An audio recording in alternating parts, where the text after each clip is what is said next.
Damu miracle media நேயர்களுக்கு வணக்கம். நாம இன்னைக்கு தமிழ்நாட்டில் தீப திருவிழாவுக்கும் கிரிவலத்துக்கும் பெயர் போன திருவண்ணாமலை பேருந்து நிலையத்துக்கு தான் வந்திருக்கோம். திருவண்ணாமலை பேருந்து நிலையத்திலிருந்து திருவண்ணாமலை மாவட்டத்தில் கிழக்கு தொடர்ச்சி மலையில அமைஞ்சிருக்கிற ஜவ்வாது மலைக்கு தான் போக போறோம். இது வரைக்கும் நம்ம சேனலை சப்ஸ்கிரைப் பண்ணவங்க சப்ஸ்கிரைப் பண்ணிக்கோங்க, பெல் பட்டன் அழுத்தி ஆள் வச்சுக்கோங்க. அப்பதான் போடுற வீடியோ உங்களுக்கு உடனுக்குடன் வந்து சேரும். தினமும் திருவண்ணாமலை பேருந்து நிலையத்திலிருந்து அதிகாலை 4:20, காலை 6:25, 7:22, 11:20, மதியம் 2:50 ஜவ்வாது மலையில இருக்க முக்கிய நகரமான ஜமுனா மரத்தூருக்கு தமிழ்நாடு அரசு பேருந்து இயங்கிட்டு இருக்கு. அதுல 6:25 ஜமுனா மரத்தூர் போற அரசு பேருந்துல நாம இன்னைக்கு பயணம் பண்ண போறோம். 6:20 நம்மளுடைய பேருந்து வந்துடுச்சு. நாம எப்பவும் போல முதல் ஆளா பேருந்துல ஏறி ஃப்ரண்ட் சீட் இடத்தை பிடிச்சாச்சு. நாம ஏன் 6:20 பேருந்து பிடிச்சிருக்கோம்னா கூட்டம் கம்மியா இருக்கும். நாம மலைப்பகுதியை ரீச் பண்றப்போ சூரிய உதயத்தை பார்க்க முடியும். சரியா காலை 6:30 நம்மளுடைய ஜவ்வாது மலை ஜமுனா மரத்தூர் பேருந்து பயணம் திருவண்ணாமலை பேருந்து நிலையத்திலிருந்து தொடங்குது.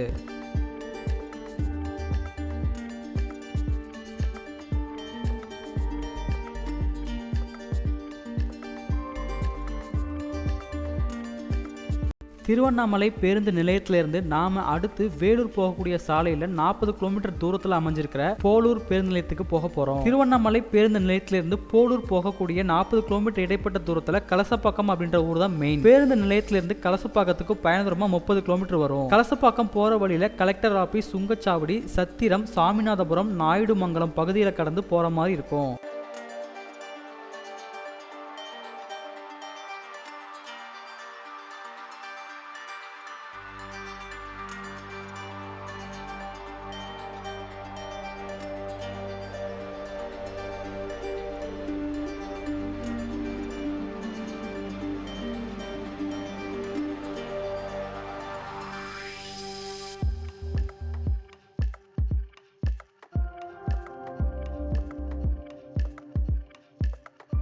நாம வேலூர் போற சாலையில போலூர் பேருந்து நிலையத்துக்கு போய்கிட்டு இருக்கோம். இந்த சாலை ஒரு வழிப்பாதை அப்படின்றதால கொஞ்சம் பாதுகாப்பா வாகனங்களை டிரைவ் பண்ணணும். சாலையோட 2 பக்கங்களையும் அழகான வரிசையில பச்சை பசுமையான புளிய மரங்களை பார்க்க முடியுது. அங்கங்க அழகான நெல் வயல்களை பார்க்க முடியுது.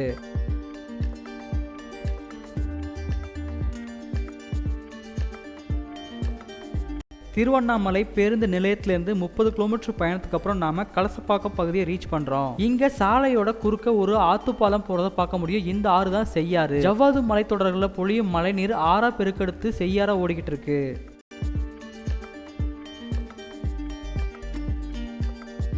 கலசப்பாக்கம் பகுதியிலிருந்து அடுத்து குருவிமலை வழியா போலூர் பேருந்து நிலையத்துக்கு போய்கிட்டு இருக்கோம். கலசப்பாக்கம்ல இருந்து போலூருக்கு பயண தூரமா 10 கிலோமீட்டர் வரும்.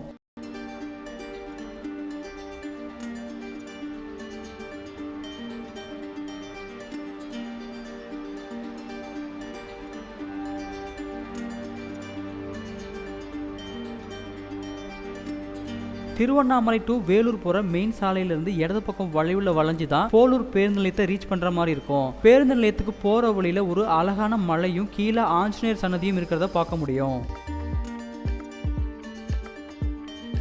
திருவண்ணாமலை பேருந்து நிலையத்திலிருந்து 40 கிலோமீட்டர் பயணத்துக்கு அப்புறம் நாம போலூர் பேருந்து நிலையத்தை வந்தடைஞ்சிட்டோம். இங்க ஒரு 10 நிமிட இடைவெளிக்காக பேருந்துகள் நிறுத்தம் செய்யப்படுது. நாமளும் சின்னதா ஒரு டீ பிரேக்குக்கு அப்புறம் நம்ம பயணத்தை தொடங்கலாம்.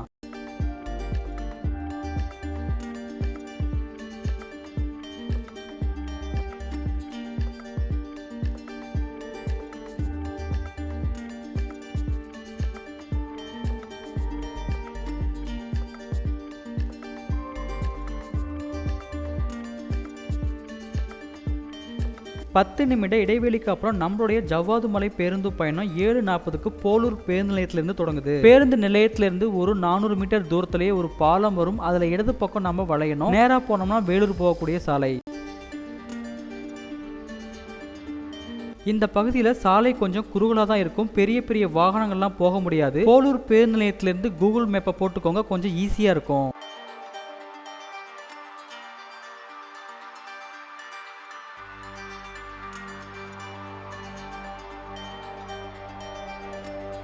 போலூர்ல இருந்து அடுத்து நம்ம ராமாபுரம் வழியா அத்திமூர் போக போறோம். போலூர்ல இருந்து ராமாபுரம் வழியா அத்திமூருக்கு பயண தூரமா ஒரு 11 கிலோமீட்டர் வரும். இந்த 11 கிலோமீட்டர் பயணத்துல அழகான அமைதியான பச்சை பசுமையான வயல்வெளிகளையும் சிறிய சிறிய கிராமங்களையும் பார்த்து ரசிக்கலாம்.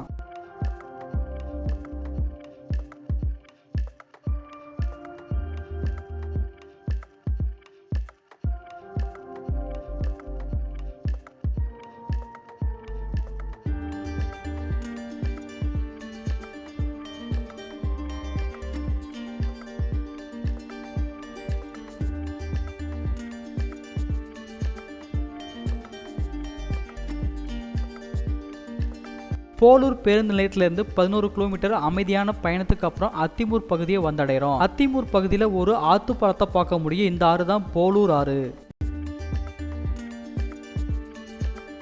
ஆத்துப்பாலத்திலிருந்து வலது பக்கம் வளைஞ்சி அடுத்து ஜவ்வாது மலையோட அடிவார பகுதியான தானியார் பகுதிக்கு போக போறோம். அத்திமூர் பகுதியிலிருந்து அடிவார பகுதியான தானியார் பகுதிக்கு பயண தூரமா 4 கிலோமீட்டர். இந்த 4 கிலோமீட்டர் பயணத்துல அழகான வயல்வெளிகள், கிழக்கு தொடர்ச்சி மலையான ஜவ்வாது மலையோட முகப்பு காட்சிகளை பார்த்து ரசிக்க முடியும். அத்திமூர்ல இருந்து 4 கிலோமீட்டர் பயணம் பண்ணி ஜவ்வாது மலையோட அடிவார பகுதியில் அமைஞ்சிருக்க வனத்துறை சோதனை சாவடி பகுதியை வந்தடைஞ்சிட்டோம். இங்க வாகனங்கள் முறையா சோதனை பண்ணி மேல போக அனுமதிக்கிறாங்க. இவ்வளவு நேரம் நகரம் கிராம பகுதியில் இருந்த நம்மளுடைய பேருந்து பயணம் இதுக்கப்புறம் மலைப்பகுதியில் இருக்க போகுது. மலையோட அடிவார பகுதியான தானியார்ல இருந்து அடுத்து நாம கொண்டை ஊசி வளைவுகள்ல பயணம் பண்ணி மலையோட மேல் பகுதிக்கு போக போறோம். ஜவ்வாது மலை தமிழகத்துல திருவண்ணாமலை, திருப்பத்தூர், வேலூர் மாவட்டங்களில் உள்ளடக்கிய பகுதிகளில் கிழக்கு தொடர்ச்சி மலையின் முக்கிய மலைப்பகுதியில் கடல் மட்டத்திலிருந்து சுமார் 5000 அடி உயரத்துல 260 சதுர கிலோமீட்டர் பரப்பளவுல அமைஞ்சிருக்கு. ஜவ்வாது மலையில அமைஞ்சிருக்க முக்கிய பகுதியான ஜமுனா மரத்தூருக்கு 2 வழிகளில் பயணம் செய்யறது மூலமா இந்த பகுதியை வந்தடையலாம். திருவண்ணாமலை, போலூர், அத்திமூர், தானியார், புதூர், மிதி, பற்றைக்காடு, புதூர், தொம்பரெட்டி, பெருங்காட்டூர், ஜமுனா மரத்தூர் இது ஒரு வழி. வாணியம்பாடி, கோவல்குட்டை, ஆலங்காயம், காவலூர், ஜமுனா மரத்தூர் இது ஒரு வழி. இந்த 2 வழிகளில் பயணம் செய்யறது மூலமா நாம ஜவ்வாது மலையை வந்தடையலாம். திருவண்ணாமலை, திருப்பத்தூர் இந்த 2 மாவட்டங்களையும் இந்த மலைப்பகுதி இருக்கிறதால 2 மலைப்பாதி வலைகள் அமைஞ்சிருக்கு. இந்த மலைப்பகுதிகளில் மலையாளி பழங்குடியின மக்கள் அதிகமா வாழ்றதா தகவல்கள் இருக்கு. இவங்களோட முக்கிய தொழில் விவசாயம் தான். முக்கிய தொழிலா நெல், சாமை, கேழ்வரகு, பலாப்பழம், மாம்பழம், நெல்லிக்காய், புளி, தேன், மூலிகை போன்றவைகளை அதிகமா விளைவிக்கிறாங்க. இந்த ஜவ்வாது மலைப்பகுதியில சுற்றி பார்க்க பீமன் அருவி, கோமுட்டேரி படகு சவாரி, காவலூர் வானியல் ஆய்வு மையம் இந்தியாவின் முக்கிய வானியல் ஆய்வு மையங்கள்ல இது ஒண்ணு. இதெல்லாம் இங்க சுற்றி பார்க்க வேண்டிய இடங்களா அமைஞ்சிருக்கு. இந்த மலைப்பகுதிக்கு நீங்க அக்டோபர் முதல் பிப்ரவரி மாதங்களில் வந்தீங்கன்னா நல்ல காலநிலைகளை அனுபவிக்கலாம். இந்த மலைப்பகுதிகளை சுற்றியும் முயல், மான், காட்டுப்பன்றி, பலவிதமான பறவைகள் போன்ற வனவிலங்குகள் இந்த மலைகளில் காணப்படுது. ஜவ்வாது மலையை பத்தி ஆங்கிலேயர் காலத்துல பல குறிப்புகள் அரசின் பதிவுகளில் இடம்பெற்றிருக்கிறதா கட்டுரைகள் இருக்கு. மழை காலத்துல முழு பகுதியும் பசுமை போர்த்திய இயற்கை ஓவியமா மாறிடும். மற்ற மலைத்தொடர்களில் உள்ள கொண்டை ஊசி வளைவுகளுக்கு சில பெயர்கள் வச்சிருப்பாங்க. அந்த மாதிரி ஜவ்வாது மலையில இருக்க கொண்டை ஊசி வளைவுகளுக்கும் சிலப்பதிகாரம், மணிமேகலை, குண்டலகேசி, வளையபதி, சீவக சிந்தாமணின்னு 50 காப்பியங்களோட பெயர்களை சூட்டியிருக்காங்க. ஜவ்வாது மலைப்பகுதியில் 2024ஆம் ஆண்டு 100க்கும் மேற்பட்ட பெருங்கற்கால ஈம சின்னங்களை கண்டுபிடிச்சிருக்காங்க. அது மட்டும் இல்லாம நிறைய புதிய கற்கால கருவிகளையும் கண்டுபிடிச்சிருக்காங்க. இது ஆயிரக்கணக்கான ஆண்டுகளா மனிதர்கள் இங்க வாழ்ந்திருக்கலாம்னு சுட்டி காட்டுறதா வரலாற்று ஆய்வு அறிக்கையில சொல்லப்பட்டிருக்கு. ஜவ்வாது மலைகளை சுற்றி தேக்கு, மூங்கில், சந்தனம், நெல்லி, பலா, மாமரம் போன்ற மரங்களும் அதிகமான நறுமணம் தரக்கூடிய மூலிகைகளும் இந்த மலைப்பகுதியில் விளைகின்றது. ஜவ்வாது மலையில உருவாகும் மழைநீர் பல சிற்றோடைகளா உருவாகி செய்யாற்றில போய் இணையுது. நம்மளுடைய திருவண்ணாமலை முதல் ஜவ்வாது மலை வரையிலான பேருந்து பயணத்துல நாம இப்ப மலைப்பகுதியில கொண்டை ஊசி வளைவுகள்ல பயணம் செஞ்சுட்டு இருக்கோம். அழகான பச்சை பசுமையான காட்சிகளை பார்த்து ரசிச்சே வாங்க.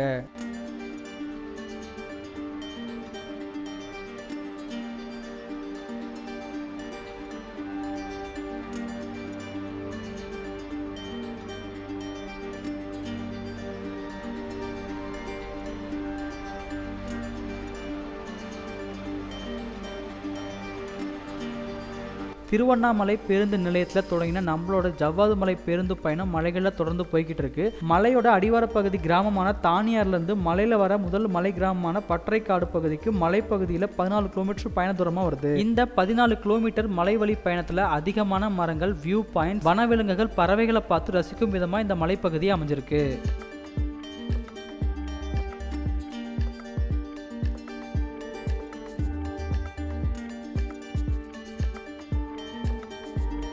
தானியார் அடிவார பகுதியிலிருந்து சுமார் 40 நிமிடம் 14 கிலோமீட்டர் பயணத்துக்கு அப்புறம் நாம மலையோட முதல் மலை கிராமமான பற்றைக்காடு பகுதியை வந்தடைகிறோம்.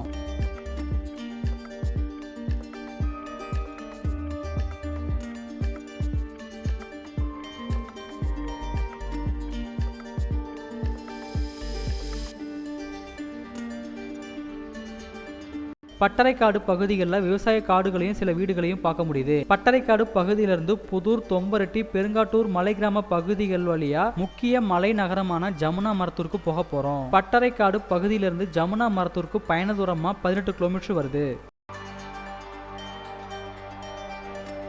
நாம இப்ப புதூர் மலை கிராம பகுதியை வந்தடைஞ்சிருக்கோம். இந்த இடது பக்க மலையில சில உயரமான பகுதிகளில் குள்ளர்கள் வாழ்ந்த குகைகள் இருக்கிறதா வரலாறு சுவடுகள்ல இருக்கு. மறக்காம நீங்க இங்க வந்தீங்கன்னா அதை போய் சுத்தி பார்த்துட்டு வாங்க.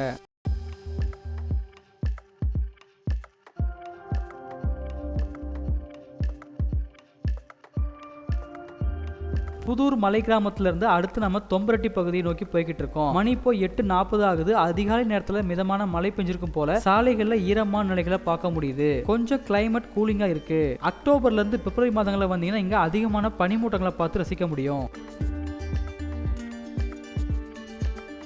திருவண்ணாமலை பேருந்து நிலையத்தில இருந்து ஜவ்வாது மலையில அமைஞ்சிருக்கிற ஜமுனா மரத்தூருக்கு தமிழக அரசு பேருந்துல பயண கட்டணமா ஒரு நபருக்கு 52 ரூபாய் வசூலிக்கிறாங்க. மொத்த பயண தூரமா 80 கிலோமீட்டர். பேருந்துல பயண நேரமா 3 மணி நேரம் ஆகும்.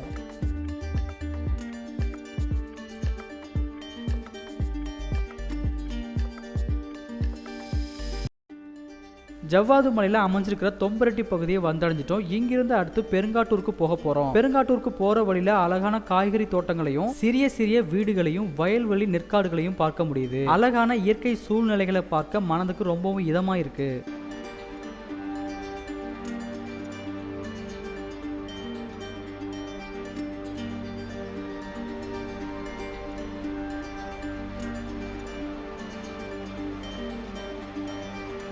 நாம இப்ப பாக்குற பேருந்து அதிகாலை 4:20க்கு திருவண்ணாமலையில இருந்து ஜவ்வாது மலைக்கு வந்த பேருந்து. பெருங்காட்டூர் பகுதியை நாம இப்போ வந்தடைஞ்சிட்டோம். இங்க இருந்து நம்மளுடைய கடைசி இடமான ஜமுனா மரத்தூருக்கு போக போறோம். பெருங்காட்டூர் பகுதியிலிருந்து ஜமுனா மரத்தூருக்கு பயண தூரமா 6 கிலோமீட்டர் வருது.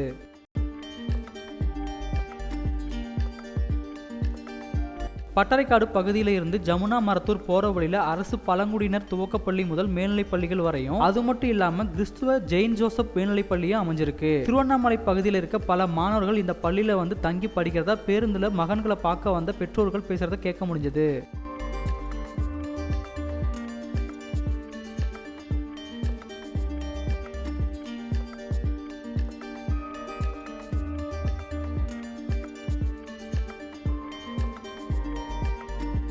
நம்மளோட திருவண்ணாமலை முதல் ஜவ்வாது மலை வரையிலான பேருந்து பயணத்தில் நாம கடைசி கட்டத்தில் பயணம் பண்ணிட்டு இருக்கோம்.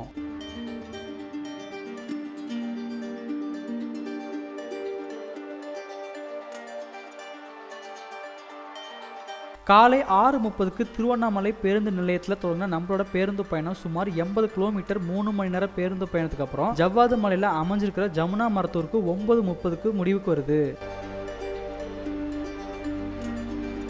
இதுதான் ஜமுனா மரத்தூர்ல இருக்க பேருந்து நிறுத்தம். இங்கிருந்து வாணியம்பாடிக்கு போற பேருந்து தயார் நிலையில இருக்கிறத பார்க்க முடியுது. இதோட நம்மளுடைய பேருந்து பயணம் முடிவுக்கு வருது. இதுக்கப்புறம் ஒரு காலை உணவை சாப்பிட்டுட்டு இங்க இருக்க முக்கிய சுற்றுலா இடமான பீமன் அருவி, கோமுட்டேரி ஏரி, காவலூர் வானிலை ஆய்வு மையத்தை பார்க்க போறோம். பேருந்து நிலையத்திலிருந்து பீமன் அருவிக்கு 4 கிலோமீட்டர் தூரம் வரும்னு சொன்னாங்க. லோக்கல் ஆட்டோ வசதிகள் இருக்கு. ஆனா எனக்கு நிறைய டைம் இருக்கிறதால நான் நடந்து போக போறேன். இந்த இடது பக்க சாலை தான் காவலூர் ஆலங்காயம் வழியா வாணியம்பாடிக்கு போற சாலை. நாம நேரா லேக் பீமன் ஃபால்ஸுக்கு போக போறோம்.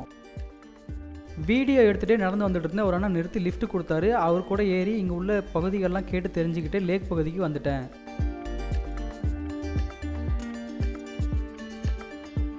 நாம இப்போ லேக் பகுதியில் தான் இருக்கோம். இங்க லேக் வியூ கெஸ்ட் ஹவுஸ்னு ஒரு தங்கும் விடுதி இருக்கு. அதோட கான்டாக்ட் டீடைல்ஸ் இருக்கு. நீங்க தங்க பிளான் பண்ணீங்கன்னா இந்த நம்பரை யூஸ் பண்ணிக்கோங்க. லேக்குக்கு பக்கத்துலயே இன்னொரு இடத்துல தமிழ்நாடு வனத்துறை சுற்றுலா பயணிகள் தங்கும் விடுதி இருக்கு. ஏசி நான் AC room rent booking website இருக்கு. தேவைப்படுறாங்க யூஸ் பண்ணிக்கோங்க.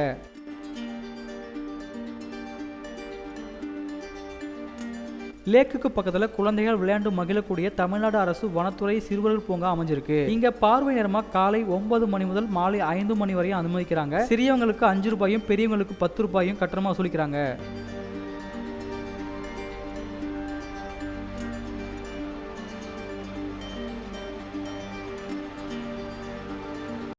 ஜவ்வாது மலையில் சுற்றி பார்க்க வேண்டிய முக்கியமான இடமான கோமுட்டேரி, கோலப்பன் ஏரின்னு அழைக்கப்படுற இந்த ஏரி ஒண்ணு. இந்த ஏரிக்கு நடுவுல அழகான தீவு மாதிரி உருவாக்கப்பட்ட இடத்தை சுற்றி படகுல வலம் வரத்துக்கு சுற்றுலாத்துறை படகு சவாரி இருக்கு. இங்க கால் மிதி படகு, மோட்டார் படகு, துடுப்பு படகு வசதிகள் இருக்கு. கோலப்பன் ஏரியில படகு சவாரி என்ஜாய் பண்ணலாம். ஏரியை சுற்றி காலை நேரத்துல ஒரு அழகான நடைப்பயணமும் செய்யலாம்.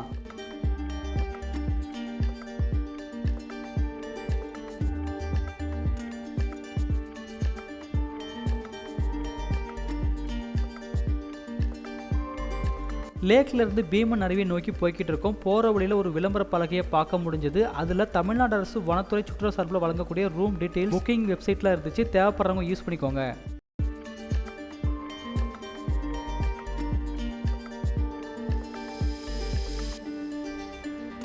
ஜமுனா மரத்தூர் பேருந்து நிலையத்திலிருந்து 4 கிலோமீட்டர் பயணத்துக்கு அப்புறம் நாம அருவிக்கு போற வனத்துறை நுழைவாயிலுக்கு வந்தாச்சு. இங்க உள்ள போக என்ட்ரி டிக்கெட்டா ஒரு நபருக்கு 30 ரூபாய் வசூலிக்கிறாங்க. 2 வீலர் 4 வீலர் பஸ் வேன்ல வந்தாலும் அதுக்கு எக்ஸ்ட்ரா சார்ஜ் பே பண்ற மாதிரி இருக்கும். நான் இந்த ஃபால்ஸுக்கு ஜூன் மந்த் வந்த என்ட்ரன்ஸ்லயே ஃபாரஸ்ட் ஆபீசர் தண்ணி சுத்தமா இல்லைன்னு சொல்லிட்டாரு. சரி எப்படியாச்சும் வீடியோ எடுத்துட்டு போயிடலாம்னு சொல்லிட்டு டிக்கெட் எடுத்துட்டு உள்ள வந்துட்டேன். ஃபாரஸ்ட் ஆபீசர் கிட்டே தண்ணி எப்ப அதிகமா இருக்குன்னு சொல்லி கேட்டேன். நவம்பர் டிசம்பர் ஜனவரி மாசத்துல வந்து அதிகமா தண்ணி இருக்குன்னு சொல்லி சொன்னாரு. நீங்க இந்த பீமன் ஃபால்ஸ்ல அதிகமா தண்ணியை பார்க்கணும்னு நினைச்சீங்கன்னா நவம்பர் டிசம்பர் ஜனவரியில வாங்க.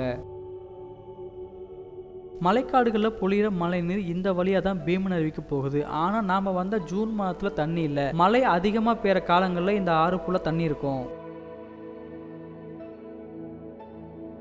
அருவிக்கு போற வழியில அழகான இருக்கைகள் அமைச்சிருக்காங்க. பெரிய பெரிய மரங்களும் பார்க்க முடியுது.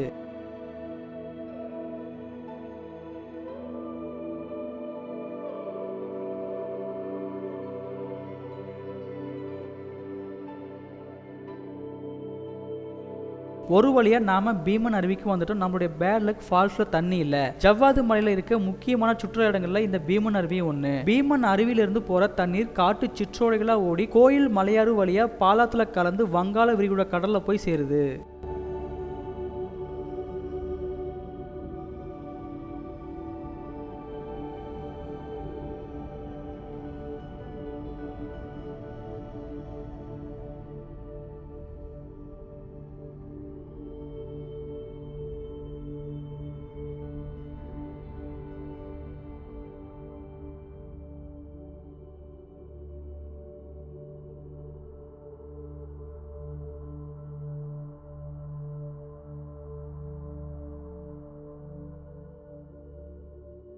பீமன் அருவியை பார்த்து முடிச்சாச்சு. இதுக்கப்புறம் பேருந்து நிலையத்துக்கு போயிட்டு அங்கிருந்து காவலூர்ல இருக்க வானியல் ஆய்வு மையத்தை போய் பார்க்க போறோம். பேருந்து நிலையத்தை நோக்கி போய்கிட்டு இருக்கோம். போற வழியில மாடுகள் மேய்க்கிறதையும் இங்க விளையிற பலா காடுகளில் கிடைக்கிற தேன்கள் விற்கப்படுறதையும் பார்க்க முடியுது. தேவைப்படுறவங்க வாங்கிக்கலாம்.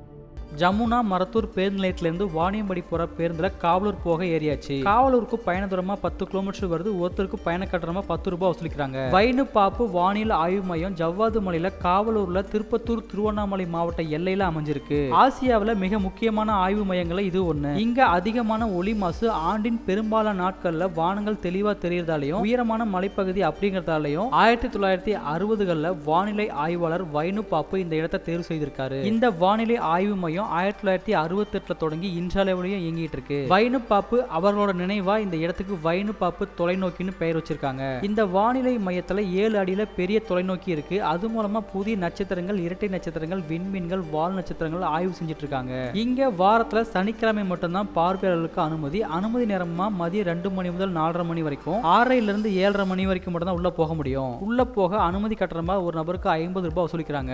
நான் வெள்ளிக்கிழமை வந்ததால உள்ள போக முடியல. நீங்க சனிக்கிழமைகள்ல வந்தா மட்டும் தான் உள்ள போய் சுத்தி பார்க்க முடியும். இதோட நம்மளுடைய திருவண்ணாமலை முதல் ஜவ்வாது மலை வரலான பேருந்து பயணம் முடிவுக்கு வருது. இந்த பதிவு உங்களுக்கு பிடிச்சதாகவும் ஒரு இன்ஃபர்மேஷனாகவும் இருக்கும் சொல்லி நம்புறேன். ஜவ்வாது மலைக்கு ட்ரிப் போக பிளான் பண்ற உங்க ஃப்ரெண்ட்ஸ் அண்ட் ஃபேமிலிக்கு மறக்காம இந்த வீடியோ ஷேர் பண்ணுங்க. அடுத்த பதிவில் உங்களை காணும் வரை உங்களிடமிருந்து விடைபெறுவது தாமு மிராக்கல் மீடியா. நன்றி, வணக்கம்.